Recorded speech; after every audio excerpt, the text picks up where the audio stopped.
اسلام میں بچے کی پیدائش کے 7 دن بعد بچے کے سر کے بال اتاروانے کا حکم ہے، ٹھیک ہے، جبکہ دوسرے مذاہب ایسا نہیں کرتے. ٹھیک ہے. اس پر حضور کو روشنی ڈال. کیا مطلب دوسرے مذاہب کیوں نہیں کرتے؟ جی ان سے پوچھیں. مطلب ہم جو کرتے ہیں، اسلام کا تعلق بیت اللہ سے ہے جی، اور بیت اللہ کا تعلق سر ملانے سے ہے، اور سر ملانے کا تعلق تمام بڑے مذاہب میں خدا کے لیے وقف ہونے سے ہے. یہودی بھی سر ملاتے رہے اس پر، عیسائی اور خواتین ننز سر ملا لیتی ہیں، بدھ بھکشو سر ملا لیتے ہیں، ہندو پنڈت بھی اور مہانت اور سادھو بھی سر ملا لیتے ہیں. تو سر ملانا نشان ہے اس بات کا کہ ہم خدا کے لیے وقف ہو گئے. اور بیت اللہ میں حج کے وقت سر ملانا یاد دہانی ہے اس بات کی کہ تم ایسے مذہب سے تعلق رکھتے ہو جس کے ہر بچے کا سر موڑا گیا تھا.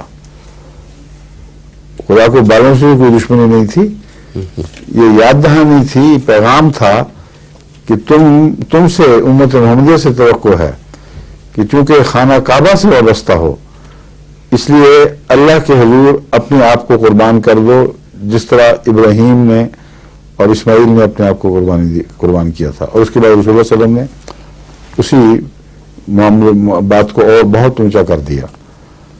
یہ پیغام ہے سر منڈانے میں جو عقیقے کے وقت ہوتا ہے. لوگوں تک صرف بکری کے گوشت کا پیغام پہنچتا ہے کہ کس کے گھر بکری کا گوشت پہنچا، کس کے گھر نہیں پہنچا، اور اصل پیغام بھول ہی جاتے ہیں. سمجھے؟ اور بکری کے گوشت کا پیغام بھی اسی واقعہ کو یاد دلا رہا ہے، کیونکہ حضرت ابراہیم علیہ السلام نے جب قربانی دی تھی بچے کی تو اس کی قبولیت کے نشان کے طور پر خدا نے آپ کو ایک مہنگا عطا کیا تھا جس کو آپ نے ذبح کیا تھا. تو پورے مضمون کو مضبوطی سے ایک دوسرے سے باندھ دیا گیا ہے تاکہ کوئی یہ نہ کہہ سکے کہ اس کے نفس کے خیالات میں ہی باتیں منسوب ہو رہی ہیں قرآن حدیث کی طرف، ان میں کوئی وزن نہیں. اتنی قطعیت کے ساتھ دلائل اس کے ان باتوں کے اپنے اندر موجود ہیں کہ کوئی معقول منصف مزاج آدمی اس کا انکار نہیں کر سکتا.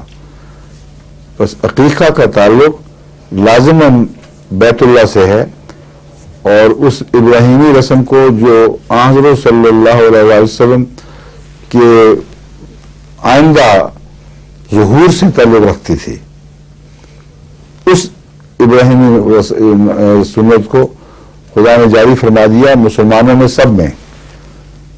یہ کہنا کہ یہ رسول اللہ صلی اللہ علیہ وسلم سے تعلق رکھتی تھی، اس بات کا ثبوت آپ پہلے ہی دے چکے ہیں کہ دنیا میں باقی قوموں کے بچوں کے سر نہیں ملائے جاتے، بڑے ہو کر عبادت کے نشان کے طور پر ملاتے ہیں.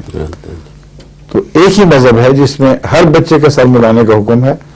بس ثابت ہوا کہ وہ جو رسم تھی اس کا تعلق وہ سنت تھی، اس کا تعلق حضرت صلی اللہ علیہ وسلم کی امت سے تھا اور ایک پیشگوئی کا رنگ رکھتا تھا. جزاکم اللہ.